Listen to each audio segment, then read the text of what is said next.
Well, good evening to you. This is Big G, just on the camera around here. I'm giving you a little video tonight. Hope you're doing okay. Hope your week was well. It's been quite difficult this weekend for myself. This diabetes has been a bit of a nightmare. Spent more time in the toilet than I have in the entire house, so maybe better just renting out the toilet. It'd be a heck of a lot cheaper. The pains with diabetes are pretty horrific, you know. It take over the tummy, and it's not enjoyable at all. I was up and down all night, so I was a bit like a jack in a box. Sorry, I'm wiping my dinner off my face here. So it's been a tough one for me. I hope it's not been as tough for you. This lockdown seems to be getting a bit manic again. Seems to be becoming in full swing by the looks of it. So we're all having to batter down the hatches and deal with maybe being on your own, or a lot less people in the house. It is difficult. Mental health is going through the roof at the moment, and I think we're all experiencing that, whether you have it chronically or not. For someone who has it for the first time, it must be really, really difficult. I think over time you get a wee bit hardened to it. It doesn't make it any easier, but for somebody for the first time, it must be really, really difficult, especially if you're on your own. So a big shout out to you, and we're all in the same boat in a sense. Although it is difficult, I do encourage everyone on this who watches this video, whether it's one or two, to reach out to people who are maybe isolated and on their own. You have no idea how much friendship means to people and how it can really help them at this time. So big shout out for that. It's not easy at times to talk to people you don't know, but it really is worthwhile as you see the person who feels better within themselves, and it helps you as well as you care for people. What I want to think about tonight is entitled Drunk as a Skunk, so it gives you an idea of what we're looking at. Let me take you back to 1998, I think it was. I had just moved to Glasgow, and as it was a regular spot on a Friday night at 7:30, the condition I was in was basically hanging out my arse every Friday night for about a year. Was drinking session. We would make it it was a nightclub called Bonkers, which is apt when it was myself who was in there. Every Friday night, 7:30, we were out, we were gone. We were floating in space. We'd get out of work at 5:30, we'd get changed in the bogs, very, upmarket. Get the clothes on, get out. It was half price between 6 and 7, I think it was. So within that time, we were shoving in as many vodka and co as physically possible. I was always a champion drinker. My idea was just to get blitz, nothing else. So every Friday night, 7:30, we were all gone. There was a group of us. It was a good laugh. They also had this thing about dancing up on the stage, and I was quite a regular on that. How the stage held my weight is beyond me, but there you go. I was up there. I was always game, always up for a laugh. I remember chatting to this girl, and she says to me, when I was quite paralytic, so I'm, hey doll, you're quite hot, like, you and me, boom, boom. She's looking at me going, she says to me, you're actually quite attractive, but come back when you're forced on later. So that was me shattered. I'm saying to the boys, right, she's a bitch, let's go. So that was my Friday night. We always got absolutely plastered. I was one of these cheerful drunks. I was probably a moody twat during the week, I was called Angry Anderson in that pint. I was always really angry with people. People knew exactly just to stay up my road. Friday night I was happy Graham, joyful Graham. I was up for it, no bother. Loved absolutely everybody within the company. It must have been, at the end of the day, majority of the company ended up in this pub. I loved them all on Friday night. Monday morning, tosser, bellend, twat. I was back to normal. I was back to hating everybody. They just couldn't understand it. They were all like, why are you so nice on a Friday and you're a complete numpty on a Monday morning? But there you go. The bold drink, it does it to you. I had worked for BT, British Telecom, for 2 years before moving to Glasgow, which was, I think, probably the worst move I could ever make in a career, because drink just began to come on the agenda. I didn't really have a problem up to that point with alcohol, and I think for over the year after that I had a major problem with it. Friday night would be slashed, spending well over £100, and that was way back in '98. Saturday I was sobering up, hanging off the couch, hanging off the bed, shouting at the wife. The bairns were crying because you wouldn't give them attention. Sunday at church. Was I a hypocrite? Yes. Am I a hypocrite? More than likely. Sometimes I would go to church mainly to get the wine. For me it was hair of the dog, so it helps sober me up. I only ever turned up at work drunk once, and I would never do it again. It was horrific. We went out on a Tuesday night, I think it was to watch, it was either Celtic or Rangers. I think it was Celtic because the guy I was pal with, he was a Celtic fan. So we were watching this in this nice wee quiet pub. It was lovely. Just starting drinking away. Got through the happy hour. I'd kind of stretched myself to keep going. And 11 o'clock I decided to head for the train. I was starting off the walls, crawling up the road at one point, and to get to this train that would leave, I think it was 11:30. So I'm getting home at 12. So I'm at home at 12.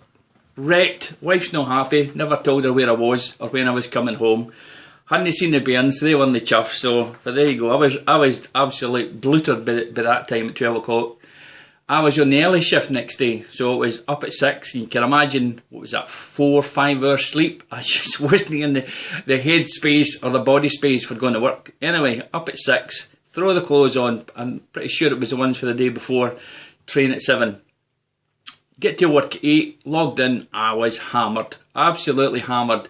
I spent most of the day falling asleep. I just couldn't maintain consciousness. I had coffee like I was emptying Africa of the coffee beans. Munchies galore, I must say. Oh, dear knows how many calories that day. I just couldn't stay awake. I got a verbal and a written warning at work genuinely within the space of half hour. 1 for the sleeping, and 2 for I was even more obnoxious than normal, which I never thought that was possible. But anyway, I was having a go at everybody, and the boss that day was called a tosser, and that obviously didn't help towards the written warning. Up to that point I was actually quite a good boy. Well, maybe not, but you know, it sounds better if I say I was. You know, my experiences with drink was quite brief. I battered it for a year. And after that, kind of walked away from it. It was good. I mean, my idea of getting drunk was just to get plastered, was just to let the reality of life float away, even if it was for 6, 8, 10 hours, whatever. It was just to get completely bloated to the point that reality meant no more. All my problems were gone. I felt at peace. I felt happy. I was, as I say, loving everybody and enjoying the night. So. And it made me think about Scotland, and obviously Scotland has a problem with alcohol. It's one of these things that kind of takes grip and doesn't let go. But I was looking at the drinks online, just, you know, getting a wee bit of background of what Scotland likes. And Tennant seems to be the #1 beer, lager. I've never been into beer because it gives you so much wind. I just fart constantly, so not into it. The one thing I did like about the Tennants, it actually gave me my first introduction to pornography. Don't know if you remember, Tennants used to have these scantily clad ladies on them. So at that point in time, I was learning about porn. Starting to collect bottles. It showed you there was a bit of a problem. Whisky obviously is a big thing in Scotland, made and loved by many. I got introduced to a drink called Clevar.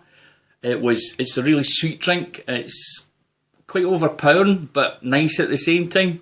So I always got kind of necked into this. I was out with a pal one night in Glasgow, and he introduced me to this Clevar, and it was Clevar after Clevar, and I was on the table at one point, you know, trying to swing off this light. It wasn't even a chandelier. Got kicked out of that one. One night when I lived up in California, I was... Chloe was there, Owen was there, and the wee girl that Chloe was pal away, and this friend from downstairs came up with this bottle. So we necked this bottle. I was absolutely out my face. My daughter says to me at one point I was jumping on top of this wee girl. I'm glad there was witnesses, so I wasn't getting taken up for anything. But I was absolutely gone. I remember the next day, 3 o'clock in the afternoon, Chloe's saying to me, "Right, Dad, we need to go," and I'm going, "Well, it's Friday night." She's like, "No, Dad, it's Saturday afternoon." I was spaced out. I was just hanging off the bed, not even lying on it. For the next 3 days, I completely felt pissed constantly. I just didn't seem to be sobering up. And this was my period of gross behaviour. I peed the bed twice and peed on the floor. It's one of these things where you're like, I'm not getting up, pee, and then, you know, you're trying to turn over, you hit the floor, trying to get up to go to the loo, no chance, pee again. So there you go, that was me. Gross, absolutely gross. The smell, I'm glad I had a cat to cover it.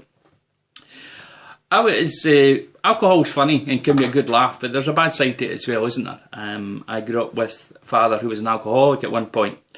it seemed for me that I was only loved and thought of and cared for when he was drunk. It was one of those, I love you, you're my boy, blah, blah, blah. Next day, you're a twat, slap, bang, kick. So living with someone who's an alcoholic is very, very difficult.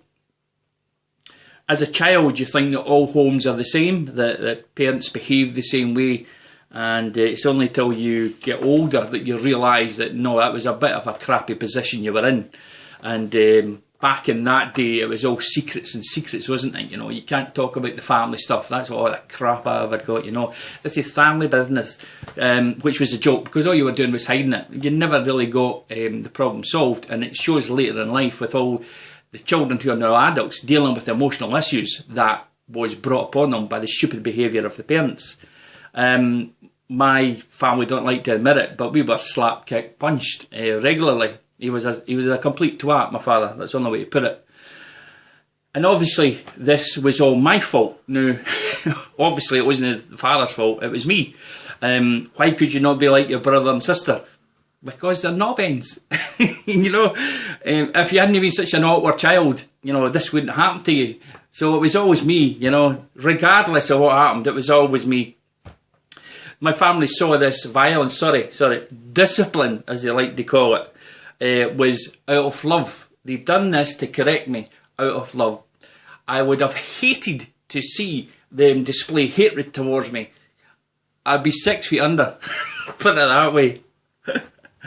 My parents now, and always have considered me quite a violent child. They've not got the intuition or the brains to realise that I'm a product of what was placed in me. When you grow up fearful, watching violence, a violent drunk and being treated like crap, it makes you angry and frustrated. And as that grows over the years and it's not dealt with, you become angry and violent yourself. Not making that as an excuse, but it's been proven that what develops in your childhood comes out in your adulthood, and it's very, very difficult. Sadly, like all parents from the 70s, 60s, 70s, 80s, take absolutely no responsibility.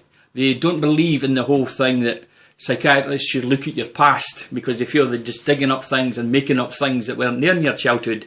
But there were things in your childhood, and these things don't leave you. They live with you. They eat away at your brain. If you were treated like crap, you're self-conscious, your own ability is damaged. You feel like you're worthless and useless. And when these words are also used within the process of being abused, you become older thinking you're absolutely hopeless at everything, which damages you, your family, your career. And physical abuse is one thing as a child. Emotional abuse can last even longer. So it's very, very difficult to deal with that stuff. Talking about it's good. The people involved taking responsibility is even better. That way you can build bridges. Sadly, that's the road not often taken. So people going through difficult things in life, whether it's, trauma within the family, alcohol can be a substitute, a good substitute for covering these things. For me, a Friday night was just getting completely out of my head so that reality disappeared, even if it was just for 8 to 10 hours. But when you start drinking alcohol and you become a regular drinker, let's call it that, with alcohol, it brings along pals with it, and these pals aren't very nice. You can develop depression. Alcohol is a depressant, so the more you drink, the more depressed you become. It can isolate you. Your friends don't want to drink to that amount each Friday night, so they decide that they have a stop limit and move away. You decide just to sit there and sup on the alcohol. It can make you violent. A lot of people can become very violent, even though they're really nice when they're sober. Loneliness sets in with isolation. You decide that it's quite difficult to drink out because it's quite expensive. So you decide just to drink in the house. So you end up becoming a lonely drunk. And drinking leads you to many stupid things. Like office parties is probably one of the biggest ones, where you've flirted with somebody all year, you're both pie-eyed, so you try to get a leg over, which leads to divorce and breakage of families. And obviously abuse is one of the biggest ones that can come from alcohol. There's many, many women being put in fear and terror of their husband coming home and battering them around the room. Justifiable by, it was the drink talking. It's not justifiable at all. And you're in control of the drink. alcohol was used as a gateway to come away from pain and to bring, happiness and joy into your life. But sadly, alcohol actually has the reverse effect. It can be good for 8 hours, but it brings back with it this depressant that brings back everything that was wrong, and it magnifies it so that it's even harder to deal with. So it's maybe a joyful thing to drink, but it certainly has repercussions down the line if you find yourself getting stuck on it. And I think most of us in our lives through the media are well aware of the damage of alcohol. People love to watch there's a Fail Army on YouTube, and it has one of the drunks falling over, and it's hilarious. It really is funny. People completely trying to walk, like they've got strings on them. It's funny, but the sadness of it, that's not just alcohol. It's how the mood has changed. It's how it's affected the person when the person has withdrawal from it, the effect that has on the mind and on emotions. I came across this documentary. Can I just say, I've been watching a lot of documentaries, and I'm finding them quite difficult because it's looking at people's lives, and if you're like me, to see people suffer, because if you've been through suffering, to see others suffer, it's quite difficult to watch, and it's sad to think that each and every one of us is dealing with some kind of shit in our lives. What's even sadder is we seem to deal with it alone. You're blessed to have family and friends who support you, but not everybody's that blessed. There are, through your doctor, you can find groups that can be helpful. But at the end of the day, it can feel hopeless, absolutely hopeless. I came across this one YouTube, and it was a channel, and it was called Mummy's Little Helper. Now, can I just say, I was a bit reluctant to watch this. I saw a video previously, probably 6 months ago or so, called Daddy's Little Helper, and it had nothing to do with alcohol.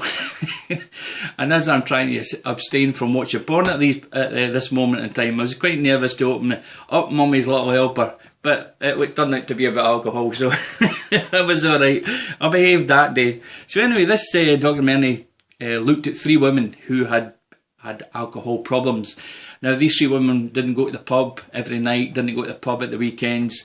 These women were people who drunk secretly throughout the day, and even more secretly at night. And it was really interesting. I'd known of alcohol abuse through men, obviously, and having seen it in friends in my life, but to watch these 3 women go down the same route, but for it to be so hidden, it was so sad.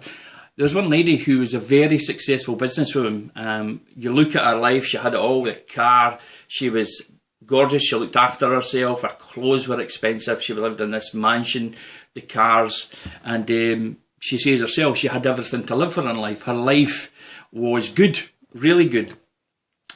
She happened to become pregnant and decided, when the child was born, that she was going to step back from her career for a time and enjoy her child. Natural thing for a woman to do. So to begin with, it was a bit like the honeymoon period. Everything was great. She had this beautiful little baby. She got to cuddle the little baby and hug the little baby. She got to look after her son. She got to go out and show off her son. The chore of stuff of getting up during the night, that was fine. This little baby boy had bounced into her life, and his wee smile itself has just been, 4 o'clock, so what? I'm getting more time with my child. I think after 6 months things start to get more difficult, and I think a lot of women can relate like this. The breastfeeding becomes, jinx, here we go again. Obviously the husband can't get up because he doesn't have a tit for the milks. So it's down to the wife getting up constantly. So she's up at 1, she's up at 3, the baby's crying continually for a feed. She's shattered, absolutely gutted. Her body's sore because she's feeding this wee child. The little son was constantly crying, which was not allowing her to doze or sleep. His sleep pattern was absolutely hopeless, so she was maybe getting an hour or 2 here or there. She looked at her husband for support, but she felt he wasn't supportive. He would come from his work tired and just sit on the couch, whereas she would be looking after her son, cleaning the house and making the dinners. This was becoming heavy for her. She was tired, she was resentful of her husband.